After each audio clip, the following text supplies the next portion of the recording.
What's up, guys? Welcome back to the podcast Between Everything and Nothing. For those of you that are new to the channel, my name is Mohammed, and today I have a special guest with us. We got fresh pharmacist, best friend, and roommate for 4 years in Chicago, Ali Mukhtar, with us today. Hey, what's going on, guys? Glad to be here. I'm looking to see where this channel goes over time. Before that, I think they should get a little background on how we met each other for the first time. So back in the day, we both went to University of Michigan, Dearborn, and I used to really keep to myself back in undergrad, not really talk to a lot of people. But then we had Ali here, or Al, as other ones know him as, or Mac, aka Big Mac. And he was always walking around the halls, big man on campus, things like that. I remember seeing him with like these little ducklings following him around. And then, one day we just happened to be in class together. And you want to take over the rest? Yeah, I do. You threw us way back, man, way back. I'm starting to smell those cold egg sandwiches we used to have every morning. Oh, man. Some things you just don't forget. So, yeah, the university centers, I guess, was the hotspot on campus. It's where a lot of people met. Um, I remember running into Eddie Reston, and he introduced you, told me you were his cousin, and I didn't know you on a personal level at that point, but I just knew who you were. And I recall we had a few classes together. One of our first classes together was the plant physio that we had, Shout out to Dr. Susko. and those bathrooms outside of Dr. Susko's class. I remember those were very important to Mo every morning. Always showed up to class on time, signed in, then disappeared for about 20 minutes. Made it into my second classroom. And then, he made it back to class in time just to say bye to everybody, and then, on to the next day. It wasn't until we had our calculus class when we really started getting closer. I mean, at that point, you have no choice when your class consists of literally 7 students. That was so funny. And one of them was this one student, I guess he was either in the military or something, who just did not give like a crap about this class at all. He literally would come in, hand in exams with his name on it, and walk back out. Yeah, I remember one exam we had. So, I was never the brightest in the bunch, but I was getting by. But I remember struggling. We had a system going on where they used to make you do homework, like questions out of the book and then online. So then we set up a system where I do the book work, you do all the online work, and that started our friendship. Yeah. And You know what's funny? I was actually friends with like your brother before you at the very beginning. So that's why I kind of related you to that because I was new to Dearborn and he was like the gateway into the community around here. And that was it. And another thing is you were like the encyclopedia of who the girls were or what was happening around campus. Anyone I had an idea about, if I wanted to get to know them or things like that, I'd come talk to you as like my reference guy and then get back to them. Oh man. that encyclopedia took years of research to build. So, I'm glad you can come to a reliable source. Back to calculus. I remember till this day, every time I'm struggling in something, you remind me of the one exam I performed better than you by a few points. Yo, I didn't even finish the exam. I couldn't even complete it all. I had to go to the It's professor. been, it's been, let's see, we just finished the program right now. So it's been a good 7 years, almost 7 years, 6 years since that class. And every exam we've had since, when I feel down or I'm worried about not performing well, you always tell me, hey, remember that one calc exam you did a little better than me on? Not those exact words, but whatever helps you sleep better at night. And then after that, we started really getting to know each other by going to the gym together. And that's where I really got this culture shock on the whole bro culture here. So, like, Ali, you want to like walk us through that real quick? Because you probably have a better insight than I do. He's known as the one of the pioneer forefathers of gym culture in Dearborn. So, well, wasn't easy growing up in the Metro Dearborn area. You know, I would have said Metro Detroit, but Dearborn, it may be a small city, but it's actually very large. It's got its own breed, Good word. like its own breed. Like there's a bro code, but there's like a bro breed out here. You know, people from Dearborn are recognized all over the globe.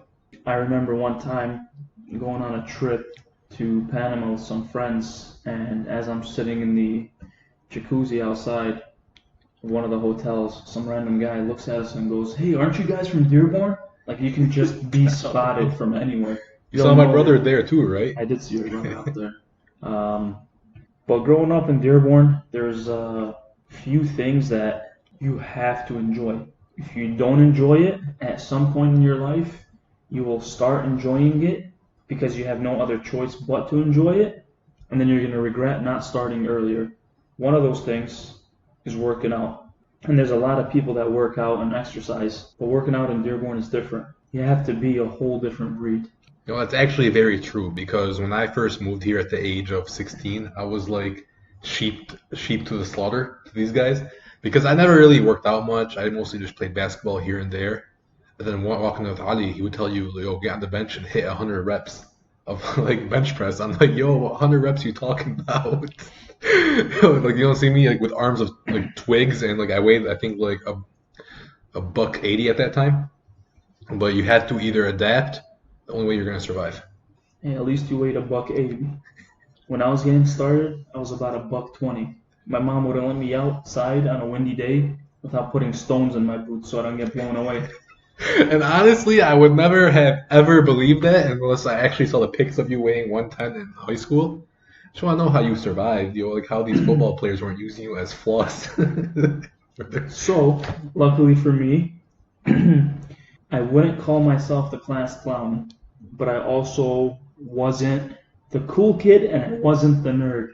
I was just the guy that went with the flow.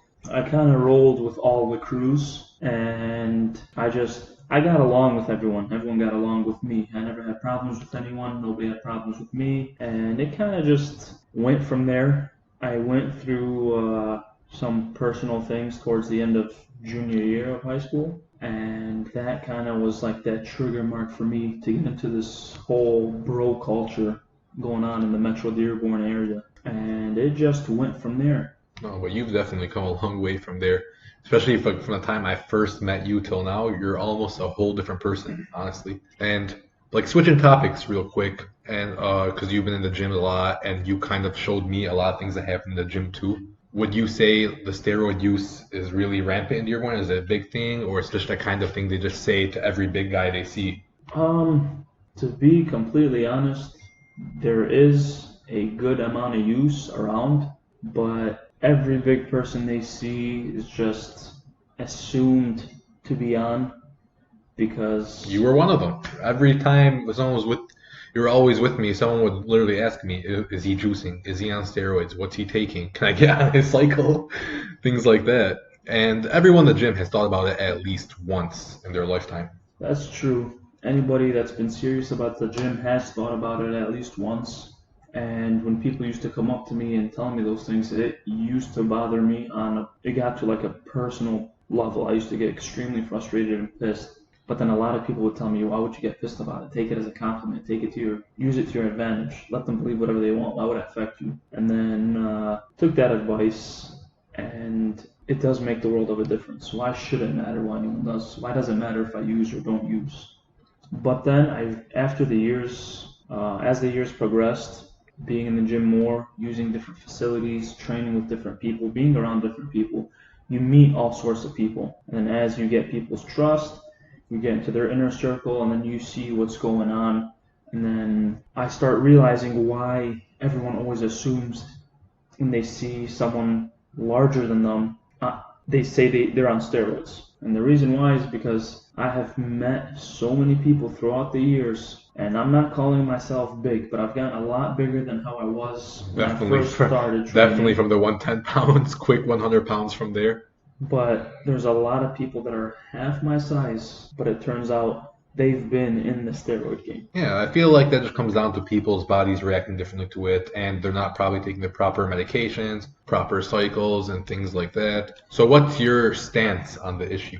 Like, what do you feel towards steroid use? I personally don't have an issue with anybody using. I don't think it's for anyone. Like, I don't think it's for everyone. So I don't recommend younger kids. Like right now, you got kids in high school gear.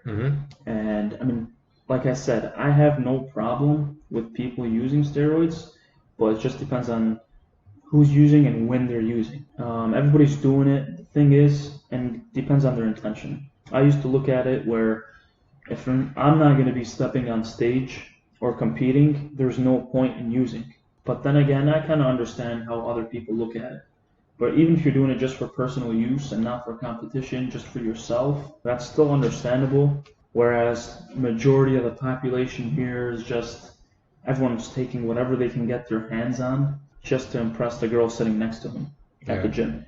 Yeah, because I kind of, with that, like, I don't really believe in it for personal use. I'm more of, even though I don't believe anyone should really take it if trying to improve himself physically, especially like you said, the high schoolers taking it with gear, unless you have a professional reason. Like, even that, I don't agree with it, but I understand more if someone taking it on stage, someone trying to make money off of it.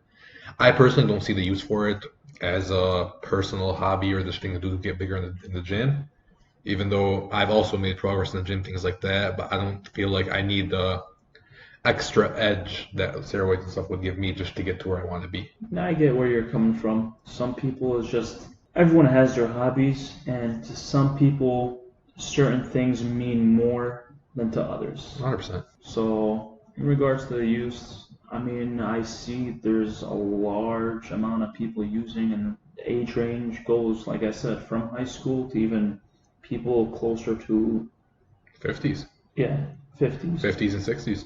But people at an older age, I mean, that's on them. They've obviously been users from when they were younger. And there's, like I said, there's a lot of people that have been using for quite some time now. But when you look at them, you'll never guess that they're on anything. And they'll never admit it because they're ashamed that if someone hears that, oh, they've been using anabolic steroids and they look like this, that would be pathetic and more embarrassing for them. Mm-hmm. But the guys that actually have decent bodies, actually train and use, they don't care. They speak freely of it. They have no shame in it. Oh, definitely. Another problem I feel like is lack of education in the topic because, as you know, you spent 4 years and you researched a lot about it. We spent all this time learning about hormones, what things happen in the body. You're a pharmacist now. You're about to be licensed in 2 months. Congratulations, by the way. Thanks, man. Hopefully it happens within that 2-month frame. This pandemic, everything's been getting postponed. This pandemic has been crazy, honestly. Like, I don't even know what to make of it anymore. I can kind of roll with the punches and see if I come out of it in one piece. So personally, I would say for everyone or anyone that did want to try, I would be against it, but if you were, at least be old, first of all, at least be old enough at a good age where you can actually make a decision, because 17 years old is not an adult age. Second, at least educate yourself on what you're going to take and how you want to take it, and get it from a reliable source before you really try anything out there. What are your final words on this topic? I'm going to have to agree with you there. I think the most important thing, people at the end of the day are going to do what they want to do. True. You advise against something, you advise for something. At the end of the day, if somebody wanted something, for example, for instance, we're talking about the steroid use now. If someone wanted the steroids, whether you encourage them to do it or not, at the end of the day, if they really wanted it, they're going to get their hands on it somehow. Black market, someone's always going to know somebody. Mm-hmm. So the most important thing is just being educated on these products and how they're used. Because I've heard horror stories, and not only have I heard, I have seen with my own eyes, like how dumb or illiterate people can be when it comes to this topic. Mm-hmm. And the way they use these products, and when asked, like, why are you doing it this way, or why are you doing this? They're like, oh, the guy I bought it from told me to do this, or the guy I got it from told me to do that. Or they watch a YouTube video for like 5 minutes seeing some of these guys inject God knows what. Or coming across some random forum they found on Google. Or bodybuilding.com. Right. So just as long as they're educated with what they're using, how to properly use it, and and they actually get everything they need for what they're going to do. And by that I mean if they're getting the testosterone or whatever else they want to use, they got to make sure they have the post cycle and everything else. Because a lot of people are willing to buy stuff, but then they don't want to spend the extra money for the post cycle, and then ends up regretting it later on. 100%, 100%. And I kind of want to spin back to Fortson a bit, talk about your experience there, because I never really went to high school here. I went to high school overseas. So I kind of see what my cousins say about it. The family I have that went to Fortson is this high school in Dearborn, biggest one probably in the metro area. And what was it like there? I can tell you, Middle East, they're very no nonsense there. Teachers are allowed to hit you. Teachers can do whatever they want. And you're basically in one classroom the whole time. You don't switch classrooms. Your whole course is laid out for you. So that's kind of different from the system I see here. So can you give me a kind of description of what you see in Fortson or saw in Fortson when you were there? Yeah, so or bullying, for example, too? Back when I was going to Fortson, kids graduating 8th grade, getting ready for high school, used to shake at home and be worried about starting their days at Fortson. There were horror stories and a whole bunch of stuff you'd hear about Fortson. Fortson back in the day. I want to cut you off real quick. Is the freshman hunt a real thing? We'll get to that. But Fortson back in the day is different than the Fortson is today. Back when I went to Fortson, everything you used to hear about Fortson was true. I don't know what it is about the people, but like even the students there were larger and bigger than the students are today. Like right now, you walk into Fortson, you look at the students, they look like they should still be in elementary or middle school. You're not lying. Back then, the students at Fortson looked like they were their parents' parents. They were like, they looked like they can compete with the professors teaching, So was that the culture there, like the big, I know the football team is very prevalent in the school. Was that like these guys were the big men on campus? They pretty much ran the show? Yeah, the football team was pretty much the big men on campus. Like Fortson, you gotta breathe football. You want your time at that school to go by smoothly. You gotta be cool with somebody on the football team. You gotta have a cousin on the football team. Shout out to Eddie Restum. If not, you gotta at least claim somebody as family. Back in my time, one of the big guys on campus we had was Mugdad. Everybody knew who Mugdad was. And if you were ever gonna get into some trouble, first line anybody ever says is, "Do you know who my cousin is?" So whenever someone got into trouble, Mugdad was magically their cousin. And the guys never heard of these people. But for some reason, everyone was related to Mugdad back at the time. But yeah, back at Fortson, man, there was a lot of fights, a lot of drama. Even when it came down to things like senior pranks, things were a little more hardcore. The seniors were always the big dogs, as they are everywhere else. But there was like a drastic size change between like the seniors and the freshmen at the time. But as I started progressing from freshman year to sophomore, junior, and senior year, eventually, year after year, I realized like the kids are getting smaller and smarter.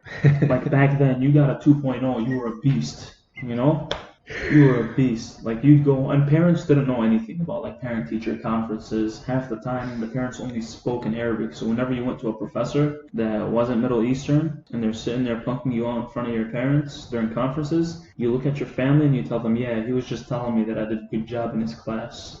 And then your parents start smiling in his face, and the professor's all confused as to why you're smiling when he's telling you your son's failing. That was the bare minimum right there. No, I kind of got that just too. Well, back in the day, can't speak now. I came in here in 2010. I went to high school overseas, and Middle East, Lebanon to be specific, and I kind of saw that there they had a big emphasis on like math and science and things like that. Here, I feel like now it's catching up to that, but at first, when I saw the education system, I was having to help my cousins and about to go to college, help them with Algebra 1, Algebra 2, basic math like that. I found there was kind of a discrepancy between the educations like valued in the Middle East. And that comes from you too, because you have a family that kind of emphasizes education a lot. They all make sure they're all well smart. I feel like that's more values taken from the Middle East rather than values taken here in America. That's true. Education here, well, I can't even compare it to all of America, but at least around here, the educational system is definitely very different than it was in the Middle East. A lot of stuff they were taught in middle school and high school there, we don't get taught till later in our college years. So that's why a lot of people, when they come from overseas, they seem to be more prepared because the educational system there is more strict and they're more on top of things. Well, there you go, parents. That's some advice. Send your kids to the Middle East right now. See what happens next 5, 10 years. Okay, guys. So I think we're gonna wrap it up here. And we always end it with a quote. So Ali, you want to send us off? Sure, I'll hit you with a quote by the legend himself, Arnold Schwarzenegger. I like it. He said, "Vision creates faith, and faith creates willpower. With faith, there is no anxiety and no doubt, just absolute confidence in yourself." Take that message home, people. All right. Thanks for listening to the podcast Between Everything and Nothing. Don't forget to subscribe, like, and comment. And hopefully you guys listen back in soon. See you soon.